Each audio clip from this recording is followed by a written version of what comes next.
Welcome back to another footy and coffee conversations. All right, we'll get started in just a minute. Hello, mate. Hey, how's it going, man? It's good. How you doing? Good. Thank you for having me. Yeah, absolutely. What kind of coffee are you drinking today? Some Starbucks my mom sent me from America. Oh, nice. What kind? Yeah. It's the vanilla latte. Okay. I used to work at Starbucks, so Oh, nice. Do you miss that? I miss all the free coffee because every Mm. shift you got like a couple free coffees, whatever size you want, whatever you wanted to make, and then every week you got a free pound of coffee. So Well, might never have to got do that. no. It was worth it just for that. Yeah, absolutely. What's up, Yavara? All right, Ooh, so Ibarra. throwback. So if you just want to start, just introduce yourself, where you're playing currently. Yep. My name's obviously Andrew Palumbo, and playing football in Sweden on the west coast for a team called Grebbestad in Division 2. Perfect. All right, and then I'll ask you some questions just as we go. But if you just kind of want to start, talk about your youth club experience, how you decided going forward, where to go next, and all of that. Yeah, so basically I was born in New Jersey, and then we moved to London when I was one. So grew up playing in England and played for my local team called Maidenhead Magpies. And then basically at a tournament, I was scouted to play for a professional team called Wycombe Wanderers. How old were you at Uh, that time? I was at that age, I was about 10 years old and got scouted just at a tournament. The guy came up to my dad, and then I went on trial with them. And from then I got signed, and I played there for a couple seasons until we moved to Fort Myers, Florida, at 13. And then I went to high school in Fort Myers, Florida, Bishop Row, and played there. And was doing good and was getting offers, from Division 1 teams. But I didn't realize, that obviously you needed to have certain grades to go to Division 1 schools, which obviously was my mistake, but a blessing in disguise because then I had to go to junior college and went and played for Darton College in South Georgia and had two of the best years soccer and in life playing there. And from there, started getting a bunch of offers, and then I ended up choosing Northern Illinois. How so you went to junior college first, and because of the grades, not able to go Division 1 right away.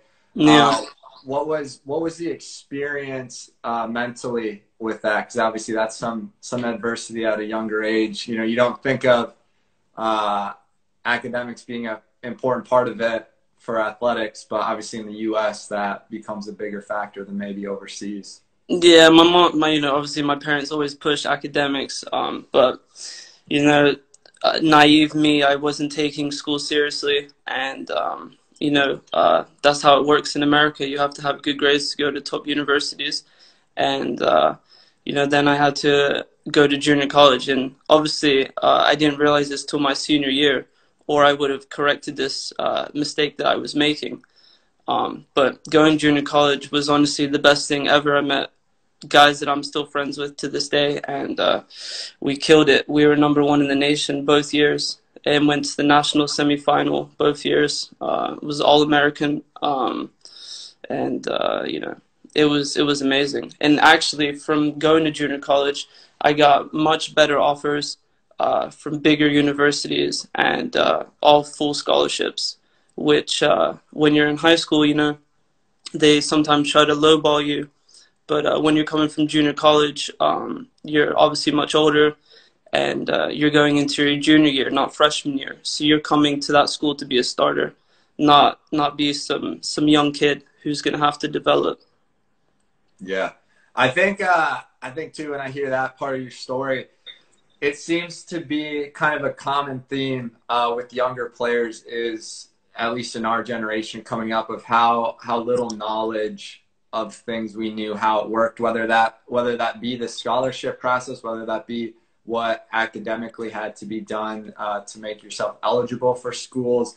It seems like there's so many of us that somehow got there, but could have gotten there a lot easier if Yeah. someone was in there to mentor or help us along the way. I mean, absolutely. Like, you know, there's that thing, like your clearinghouse number that you had to like go and do and like pay money and have like this like recruiting number like made up just so you could go to college. I mean, I feel like there are many small but sometimes major obstacles that people don't know about or they don't know how to do. So they kind of just glaze over it. And I think that's what happens.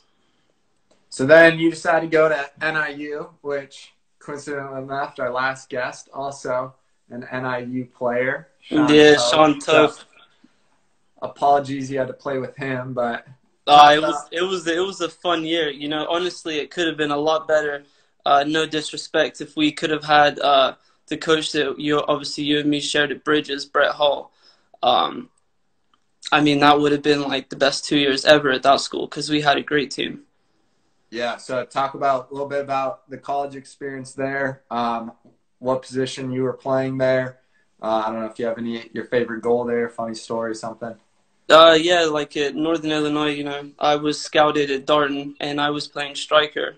And I've always played striker. And it wasn't until I got to NIU, they moved me to the wing.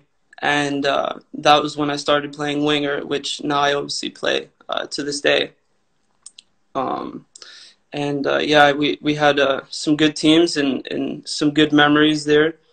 But unfortunately, it wasn't so much success happening on the football field. But I had a good time there. Yeah, it seems like the number of players I know from NIU, there's obviously a lot of talent, but it just never seems to come to fruition and maybe the team success it could have. Yeah, I'm not really sure what happened both years. You know, we had so many good players coming from other countries, as well as from Illinois and places like that. And for some reason, it didn't click. So I think that shows, obviously, now you're a manager. You see how much influence a good coach can have because you can have like 11 or 15 really good players. But, I mean, if you got some kind of coach that's just, you know, doesn't really know what's going on, doesn't really work. Yeah.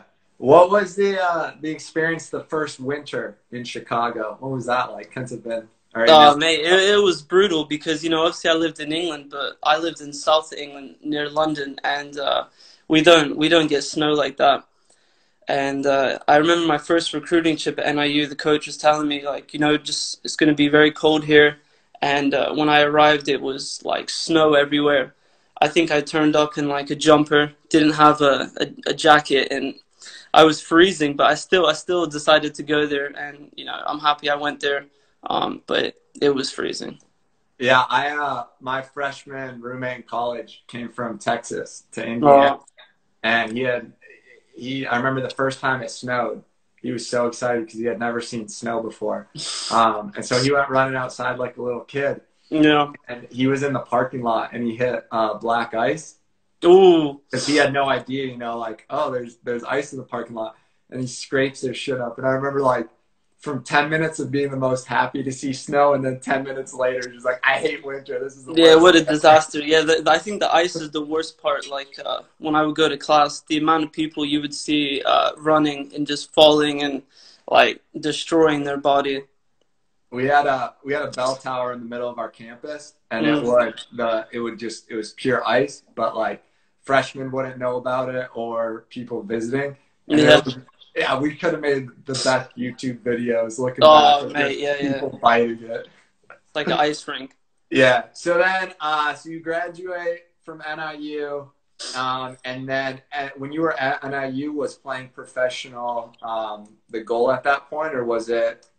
Yeah, I mean, honestly, ever since I started playing, that's been the goal. And also, obviously, I was playing ice hockey as well, and I had to choose at 16 which sport I wanted to really go after, and I chose soccer. And that's always been the goal. And so, obviously, then when I got to Northern Illinois, I was hoping that we would obviously be really successful, and that would help me go to the MLS. But you know how it works. If you're not having good seasons, you're obviously probably not having really good individual stats, which you need to go to the MLS draft, because that's just how it works. You know. And so then, as you know, it's going. I'm probably starting to realize at that stage, I'm not going to get drafted. So then, Toph, you know, was going to Bridges with Isaac, and they were telling me about how players were going overseas, and I was like, maybe this is something for me. If it's not going to work out here, and at this stage, I didn't even think about USL or NASL, because I think you know, that's when like that was really starting to grow. When we were graduating, you know, I mean, that's only like 5 years ago, but it really wasn't what it has turned into now. Absolutely. So that, you know, then I started going to Bridges, and that was when I made the decision that I want to try to go on one of those tours.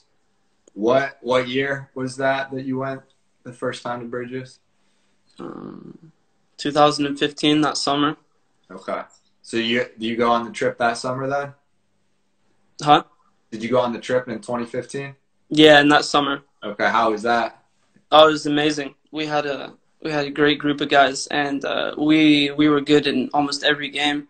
And we had only met that summer, you know, most of the guys who went on that trip, and it was a great experience.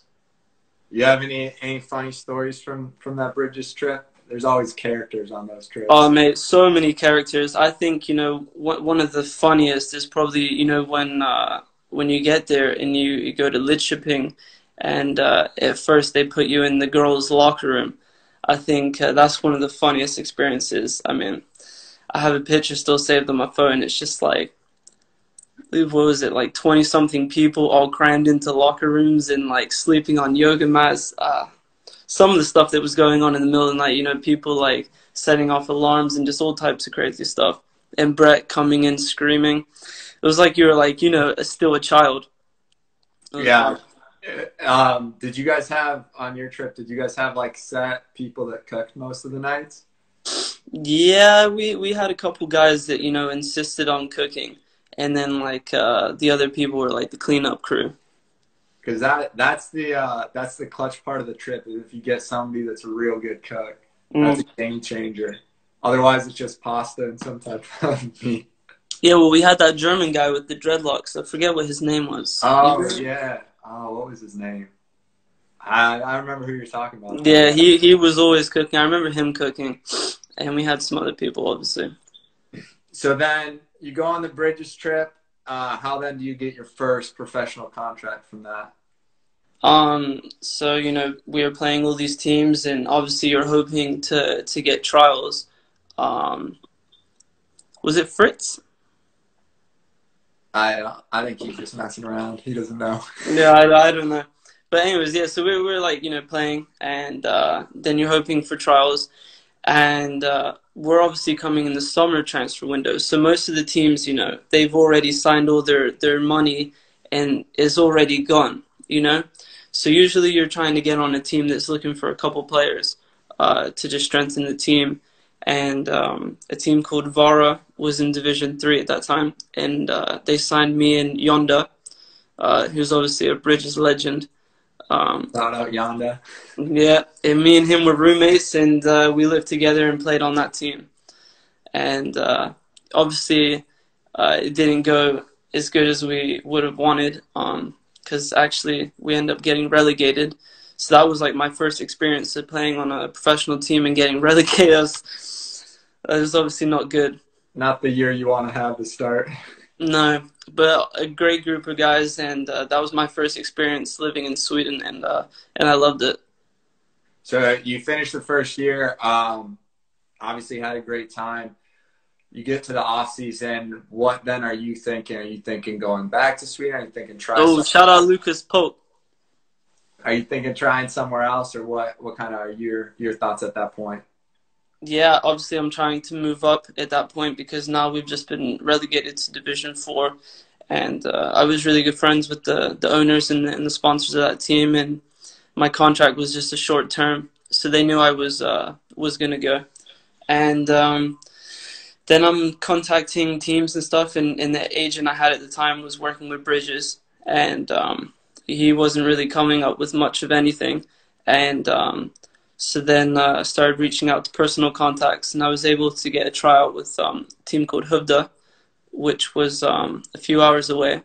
And me and Yonda both actually went on that trial together, and we did great. And we got signed like a week after, before we were leaving to go back to America for Christmas break.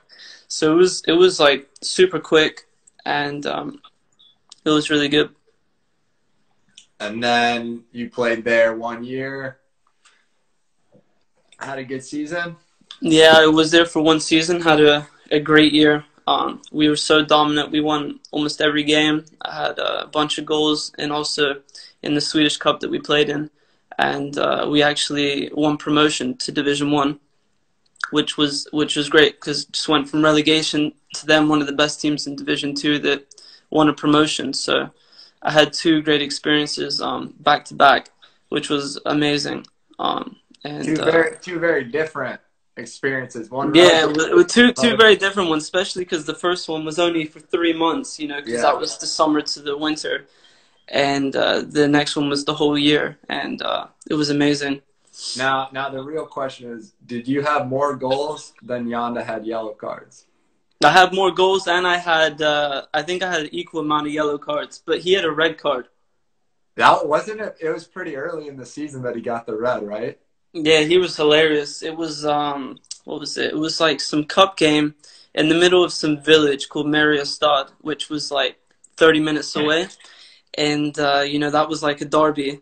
They had all the local farmers out there. It was a couple hundred people. And they're doing really good. The game's tied. And Yonda, he takes his second yellow card. I think a guy had a breakaway. And Yonda decided to just, I'm going to take him out. And he got the red card, which was amazing. Funny story about that was, obviously when you get the red card, you have to leave.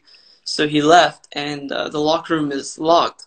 So he has to come all the way back, through all these like hundreds of people who are like screaming at him and stuff like that.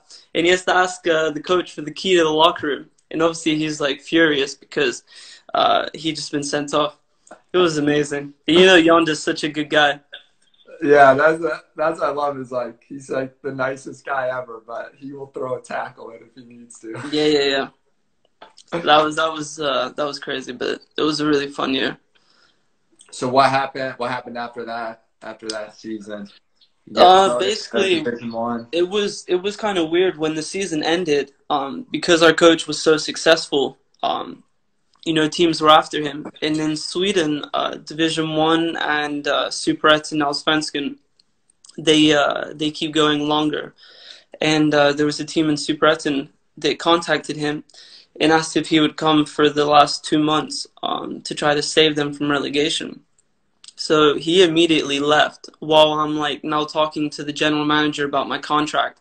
Wow. And stuff like that. And he has no communication with the club while he's doing this. So, I talked to the general manager, and, we basically had a conversation, and he was just like, how do you feel about staying here? And I was like, I've enjoyed it, but I haven't played as much as I would hope to, and as much as I believed I should be playing. So that's when I made the decision that it's better to go somewhere else that might be Division 2, not Division 1, and continue playing and starting, or go up to Division 1 with them, and I might not play as much as I would hope. So that was when I decided to leave, and at this time I still had Bridges representing me, and Emil was trying to send me to different teams and stuff like that, but it was nothing that was like a top team that I was trying to look for, because he sent me one time to a team called Norvarmlands, it's up in the woods. Yeah. No disrespect, and we have some great ex-teammates that have also played there, who are much better, obviously, than that level of that team. But I have two players former from that team signed to my club now. Yeah, you got the best one. Go. Yeah, I got Kaz, and then I got the goalkeeper Tony. So I was trying to get Kaz to come to Vanesborg. Shout out Kaz. He's amazing. Yeah. Uh, I never got to play against him because he was actually suspended when we played his team.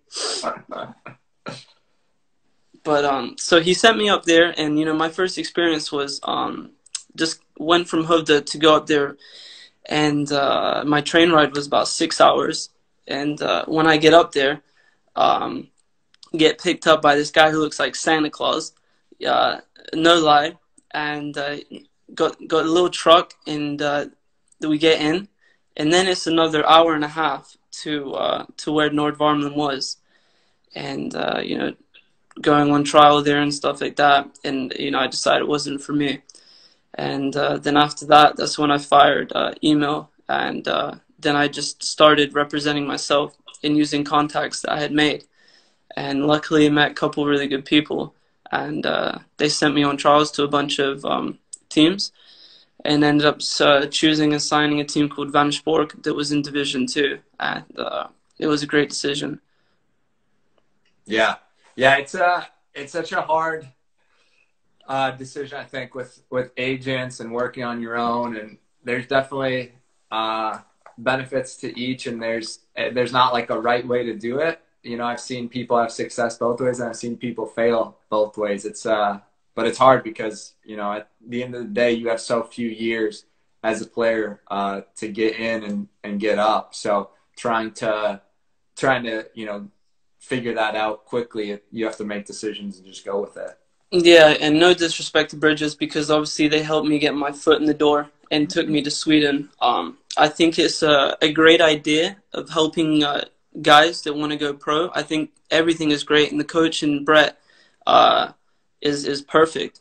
But the only issue is when you have an agent that then represents, 30, 40, 50 plus players, you don't get the undivided attention that you need if you want to get signed to a top team.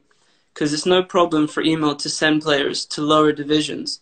That will always be successful. But to get a trial on a top team, you do need an agent that will just be representing you and a couple other players, and that's the hard part. Yeah, almost like you need two like agents, one working with a larger number at the lower levels, and then one more specialized for the few guys that have the ability to go higher. Yeah, no, exactly. So but that's just how it goes in football. And obviously you need some luck, and you need the right people to see you for that to happen. Yeah. So you signed with the Division 2 club. How did that season go? Oh, it was amazing. I didn't actually realize this when I first signed for them, but they had the year before qualified for the Swedish Cup, which is like the FA Cup, but you're now in a group with top teams in Sweden. And we had in our group Norrköping, Halmstad, who was at that time Allsvenskan, and then the top Superettan team, Örgryte. And it was just amazing. Against the Allsvenskan teams, both games, we tied both of them 2-2, and we were leading in both games. We had hundreds, a couple thousand at one of the games. They brought their hooligans with the flares. Some of the pictures that I have saved are just amazing. Blue flares in the sky. We played against a guy who ended up signing for West Ham that summer. So it was just a great experience. And then the Superettan team, we spanked them 3-1 at their stadium. And I had a nice little goal and a couple assists, and that was the highlight. But unfortunately, we didn't qualify, because not saying there was match fixing going on, but at that time, before we played, we were tied with Norrköping on points in the group, and Norrköping was playing Halmstad, who are both Allsvenskan teams, and for some reason, Halmstad decided to play like their U21 team, and they lost 7-1. And we ended up not qualifying out of the group because of goal difference, because you can't compete with someone who just won 7-1. Yeah. Oh, wow. That's disappointing. Yeah, it's a real shame, because the next game was going to be against the team in Gothenburg, AIK, at their home stadium on live TV. But that's how life goes sometimes. Yeah, seems to be. But it was a great season. We had a great group of guys. I mean, some of my best friends still play on that team, and it was amazing. After the season, what was your thought process going back there, trying somewhere else? So then after that season, then I had contact with some other teams in that division and also some Division One teams. But I had such a great year, and I was getting better and better. And the head coach we had at the time I had a good relationship with, and still do. And he convinced me to come back for another season. And he said, this year we will win the league, and if I get taken somewhere else, I will take you with me.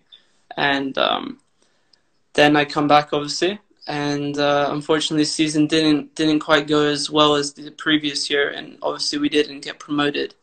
And he got fired at the end of the season, and it was a tough year because we again had a great team, but I don't really know what happened, but it didn't go the way that it should have. Yeah, sports are funny like that sometimes. You have on paper a team that has a recipe for great success, and then there's not like a glaring reason why, but it just seems like sometimes they just can't get it together to have the success that the talent level is capable Yeah, of. it was weird because we had a great team, but it wasn't meant to be. And after the season, that was when I decided that I wanted to try something new. And then I went to England, and obviously I lived in England, and I thought that I would use like old connections that I had and new connections that I had been making while I was in Sweden. So I went there, and for 2 months, I was calling agents and showing up to games and talking to the coaches after for trials through people that I knew at those clubs. And unfortunately, it just wasn't meant to be. I would sometimes get yes, sometimes I get no, or we would swap numbers. And the last club that I had that kind of interaction with was a team called Woking, and which is really funny. One of their coaches is what's his name? Adam Tyler, the guy who does the FIFA voice. Okay, yeah. You know what I'm talking about? Yeah.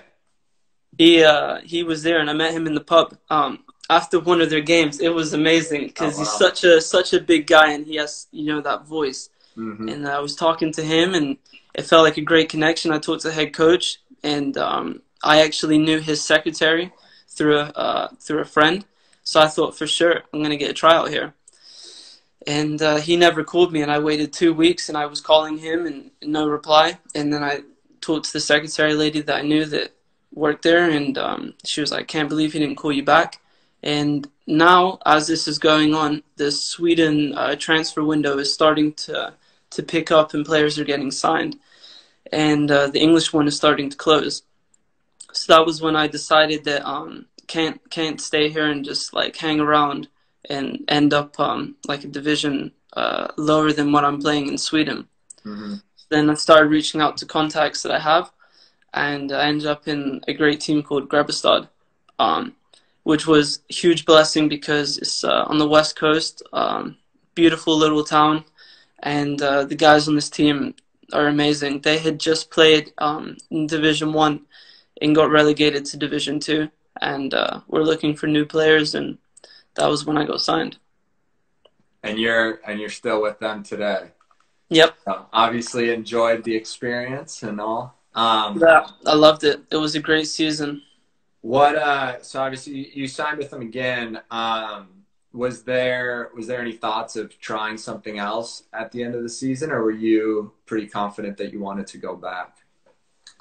It was a mixture of different things, but what happened was last year was my best season. And statistically, I had the most goals I've had in one season and assists.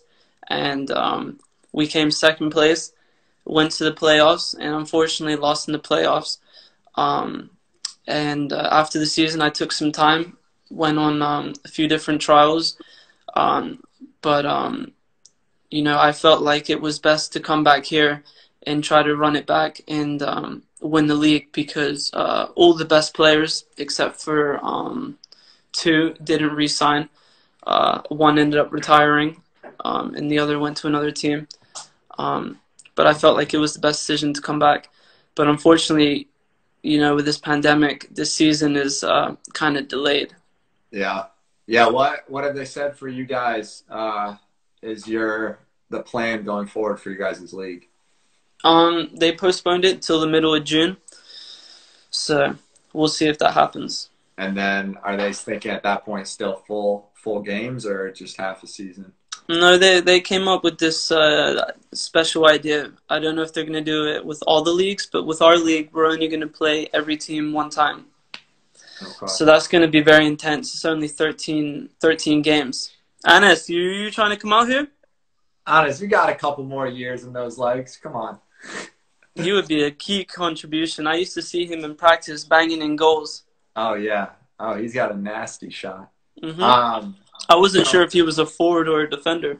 He's both. When I met him, he was playing center back at Bridges, so I don't know what he is, but he's good at all of it. What are they saying then? Are they still going to do promotion and relegation for you guys? Yeah, they will do promotion and relegation. That'll be interesting with only playing teams one time and home field advantage and all. Yeah, it's always difficult because, sometimes you play a team and you obviously don't win, but you're going to play them again, and that's an extra 3 points and some revenge. But now this year, every game is just like a cup final. Yeah. All right, just a question. Is shaving legs good for football players? Some say it's good for energy saving. My personal opinion is, I don't think there's like a necessary benefit. I think a lot of players do because of like massages and stuff. It's easier to have a massage when you don't have leg hair pulling out. And if for me, I always taped my shin guards just straight to my leg. So having hair would have been a nuisance. Well, that would have been a disaster. Yeah. I don't know about energy saving though. I don't know. I started shaving my legs last year, and I feel actually quicker. I don't know if that's a mental thing. Yeah. But, also my girlfriend likes it. Hey, then you got to keep doing it. You got to. Except for winter. Wintertime, I let them grow back when we're in the preseason because, mate, it's too cold. Yeah. Some says it grows more after shaving. I don't know about this. I don't know enough about leg hair growth to comment on these things. Yeah. I think he should ask his mom about that. So then... I'm just joking. Talking through your career, do you have one goal that you've scored that kind of stands out? What's your favorite one you've scored? There's been a couple goals that obviously stick in my mind. If I had to choose, I would probably choose two. One of them would be my senior year in high school. Scored a chip over the goalie from like 30 yards out in the state final. Which helped us go along to win. So that was a highlight. You can find that on YouTube, but ignore the celebration because I went mental. I don't know what I was doing. I was just running. A proper United fan to score a goal like that, memories. It was just one of those. It just came out of nowhere. And the second one is probably my favorite goal. Is one of my good friends, Angelo at Vanesborg. Set me off against Orgretti in the Swedish Cup and took off from the halfway line and then placed it around the goalie. And then took my shirt off and ran crazy. I don't know what it is with these celebrations. I think I remember seeing that one when it was they put in the newspaper, right? Yeah. I posted that many times. That was the highlight. Hey, if you score a nice goal, you got to celebrate it, right? Yeah, exactly. It's an entertainment business. I don't know why we keep getting questions about leg hair, but Honest wants to know, is you or your lady's legs smoother? Oh, well, obviously hers. And then we got another question. What's your strength when playing in a team? I think my biggest strength is I'm a real team player. Every year I'm in the top 2 or 1 with assists, and I think that's just because I'm a very forward player, and I'm always looking for the right whatever it is, pass, or if it's a shot on goal. And I always try my best to find the open teammates. So I think that that's a big contribution, and I hope everyone that I play with thinks that also, because I'm always trying to give the ball to the right person, and never really believed in being selfish, because football is a team sport. Yeah, and I would actually, from what I've seen of you playing when I watched you, that's what I would say is your biggest strength is, so you get wingers sometimes that are really good, but then when that final, should they pass it or shoot, even if the better option is to pass, they're looking to try to shoot from terrible angles sometimes. But Yeah, definitely. you're I willing think, to play the yeah, higher percentage success. yeah, and I understand that, people obviously want to get the highlights of the goals and stuff like that, but from my experience, that actually can hold players back because, the higher up you go, coaches can see players that are just thinking about themselves, and it is quite obvious. And, let me tell you, that player is not going to be popular in the dressing room, and he's relying on people giving him the good passes, and there's no surprise when that stops happening. Yeah. Oh, it's shocking now as a manager getting game film from players, and sometimes they put something in that's a highlight because they dribbled through three guys or something, and you see like before they put their head down to dribble, there was like a wide open simple pass that could have led to a more dangerous situation, and Yeah. automatically you're like, I don't want this player with that kind of selfishness, and they think they're making themselves look good, but yeah, as you said, like it's better to have a team player that makes the right decision than, oh, he one time on his highlight did something amazing, but how many times did he fail doing that same thing? Yeah, and the best thing about those kind of highlights also is because I just see what the ending of the highlight is. They probably ended up getting tackled. Yeah.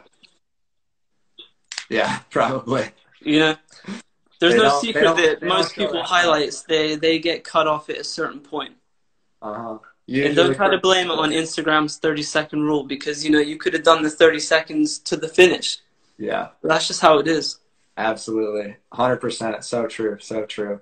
Yeah. All right. One from, I don't know if you can guess who this is.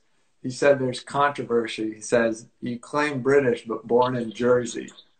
Care to defend Who is that? yourself? Is that Toph or is that Jason? Unbelievable, mate. They used to give me so much crap about this when I went to NIU because we had so many English teammates, and Yeah. they would always tell me that I was acting different when I was around them compared to when I was with them. But, the truth is I have both passports, and I think, they were just a little jealous, to be honest, that they Yeah. only had one passport. I But, think I was blessed to have parents from both countries, the best countries in the world. Yeah. What is talking about that? What is the biggest difference to you in let's say nowadays of British football and American football now? Because now the league in the US has grown a little bit. So what do you think the biggest difference though is between I think both have big influences from international players. I like how MLS they bring in a lot of old legends, which is always fun to like get to see your old superstar play. But I would have hoped that America would have done a more different approach, where it would be more like about the American players coming up and developing them, because you see all the young talent now is actually going overseas. A lot of Americans are in Germany academies. And, I think America is missing out. If they could have kept it more American, obviously you got to have international players because it would be boring if it was just Americans in MLS. But I think they're kind of messing that up a little bit, and it's going to hinder the national team. Yeah, And, I agree. I have fears of what the league obviously is growing, but are the American players growing in the league? That's the question. yeah, I don't know. It's difficult. And obviously, England, they have the best league in the world and the most exciting players, other than Ronaldo and Messi and a couple others. But, so English football will always be at the top. But, it's the same also with English players. A lot of them are getting pushed out to have to play overseas. And, I don't think that's correct also. Because, in Germany, they found a way to make the German league exciting, but also they're growing German talent. and I think that's what it should be about. Yeah, yeah, absolutely. Yeah, Germany's doing some things right.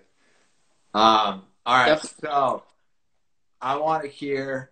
I've been asking the Bridges guys, what would be your five-a-side indoor team? You can put yourself on the bench, and we're saying no MLS players, but anyone else is fair game. no MLS players, No MLS players on the but five. I can pick Premier League players. No, five from Bridges. You have to pick Bridges guys. Oh, 5-5 from Bridges. Yeah, five from Bridges. All right, well, I'll pick you first. I always liked you playing on the left side. You were nice and fast. Are you trying to lose? No. You were a great guy, great player. All right, so that's one. That's one. And even though he didn't pick me in his team, which I DM'd him about because, I actually played with him at college, Tove, I put him in the team. So, I'd have you two at the back. Then I'd have to put in one of my best friends, Isaac, on the right.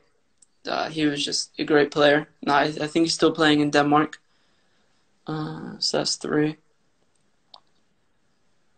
I'd probably put Anis up top. So that's four. And then if I had to pick one more, I don't know if you ever played with him, Joe Bruckensheim, the really tall forward. Yeah, he played actually in Finland for VPS the year before I came to Finland. So yeah, so I would pick him also.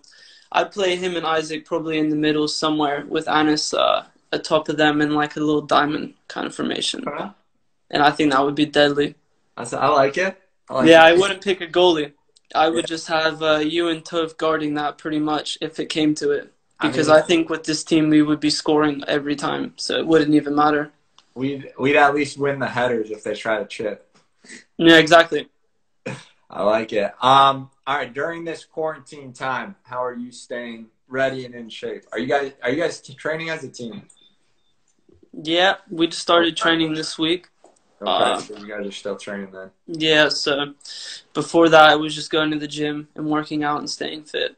That Nike app, they have free workouts. So okay, we got a question. What's the biggest passion about this sport for both of you? Why just this sport and not something else?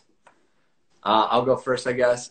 Biggest passion about this sport for me is the camaraderie between teammates. I think in training sessions, especially, there's just so many funny things that happen, whether that's playing Rondo and Megs or whatever it is. Like, there's always, I think the bonding and like the laughing that you get, I enjoy a lot. And why this sport and not something else? It was the sport I excelled probably the best at, so I went with that. Yeah, no, exactly. Yeah, what's the biggest passion about this one? Yeah, I think it's probably the winning as a team. Some of my favorite memories in life are like probably sporting moments winning with my team. Those are memories that, they last forever. And then those guys, they become friends for life. It was actually a really tough decision because I actually started playing ice hockey when I was 5 in England. And, at one point I was better at ice hockey than football. But then when we moved to America, it's a much different level. I was playing travel hockey, and I was having to miss soccer practices to go to different states for a hockey tournament. And, it got to a point where me and my parents had to sit down, and it was like, if you want to continue at this, you're going to have to completely stop playing soccer, or you're going to have to quit ice hockey. And I had to make a tough decision, and I chose soccer. And I think it was the right decision, but it turned I gotta admit, It turned out well for you. Yeah, it's turned out good, but, ice hockey, there's something about skating as fast as you can and just smashing someone. And you don't get in trouble for it. You get cheered for it. Encouraged. Yeah, good memories with that, especially when I played in England. My mom was the commentator, and I can't tell you how many times I used to get in fights and get put in the sin bin. And my mom would have to go on the microphone and be like, number 15, Andrew Palumbo, 5 minutes for illegal hit, or if I was getting kicked out of the game, it's so embarrassing. I had to walk past her and my dad, and she was being on the microphone. Number 15 has been ejected from the game for fighting. We'll talk about this at home. Mate, and I'm like 11 years old. Oh, wow. And I don't know what it was. I think I was watching too much of, the Mighty Ducks, and the Bash Brothers were always my favorite. I mean, I get it. That's part of what the desire of hockey, is, of throwing some fists sometimes, I mean, that's the best part. Everything else is secondary. It's funny with sports you mentioned that, because I was actually probably a better swimmer than I was a footballer growing up. I could see that. Like, I won state growing up and everything, but it was just so boring because it was just 2 hours of back and forth and no talking, and it was just the pool every day, morning, before school, afternoon. And so yeah, my sister was doing a lot of swimming, I remember, when we were younger, and I used to go to those practices, and it was so boring to just watch. And those pools, they have like a smell to it, such a strong chlorine smell, especially those like big centers, where everyone's training. You know what I'm talking about? Yeah, absolutely. So I was like, no way. No, not for me. Someone wants to know how tall you are. 5'7". 5'8" with cleats. We call it? Yeah, we'll call it that. That's why I miss my hockey skates. That made me 5'9". You can't win them all. But so now you've played obviously multiple years professionally. It's a lot of games, it's a lot of training, even in the off season. It's not like you can just have a break for a super long time. So what is the way that you find that you stay motivated the best to continue to grind and keep working hard? To be honest with you, it's is this feeling that I'm not finished yet. That I still believe that I will reach the highest division that I deserve, or whatever comes up.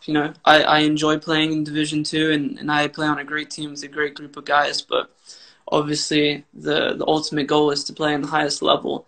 And I still believe that I have an opportunity to do that, and that's why I haven't given up yet. Good. And then we'll say, need a good one for you. Who's your favorite player you've played with, and then your favorite player you've had the opportunity to play against? Ooh, that's a tough one, because I played with so many good people. Or just we'll say one of them so that you don't get DM'd and hated on. Yeah, because I don't want to upset people, because honestly I've enjoyed probably everyone I've ever played with. If I had to pick one player, that's a tough one. How about my favorite player that I've got to watch play? Let's go with that. Probably a guy that I grew up with, a guy called Max Emer. He plays League One in England for the team called Gillingham. And I got to see him progress from coming from Queen Park Rangers Academy, who used to play all the time, and then he got made captain and eventually sold to Gillingham. So that's probably one of my favorites that I've got to see. Very cool. And played against? Played against? I forget his name, but there was a guy who I played against with in junior college. I think it was Sebastian something, but it was a school in North Carolina, and everyone had been talking about this player. He was the best player in junior college, and we played against him. And that was probably my first time that I played against someone that was so tiny and so skinny, and it was like watching Messi. And at the end of that season, he actually got drafted to Real Salt Lake from junior college, and he was the first player to ever do that. So that was probably my favorite person that I ever got to watch. Solid. Yeah, you don't hear the junior college to MLS route too often. No, it's very difficult because, not many people from the MLS are really watching it, but he was so good that it was undeniable. Yeah, I can imagine if you're getting MLS scouts to watch junior college, you're doing something special. Yeah, especially a small school. Yeah. Yeah, especially that. Final question is more of what would your advice be for a younger player wanting to play professionally or go to college? What's your biggest word of advice? Well, first, the obvious one is hard work. That's with anything. Um, Staying focused, which you can't be going to all the parties. Sometimes you have to tell your friends you can't go, or if you do go, you can't stay out late. And I think one of the most important things that I've learned is the connections you make along the way. They can either help you or bite you in the butt, and always be a good person because you don't know who you're like rude to or nice to. One day they might become a coach or a scout, and if they didn't have a good experience with you, you probably don't have a good chance of getting on that team. So always try to make good connections because that's what football and life is about. The more good connections you have, the more luck that you will end up having. Yeah, 100%. Yeah, you never know where connections will lead you or what someone's path will give an opportunity for you. I like No, that. exactly.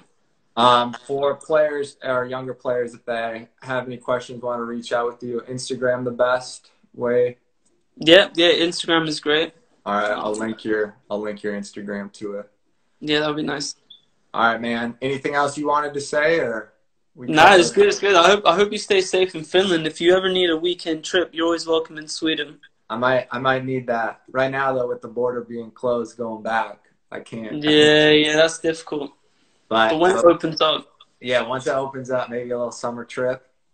definitely. I'm on the West Coast. Like I said, on the ocean, and it's amazing here in the summer. You've convinced me. Mm.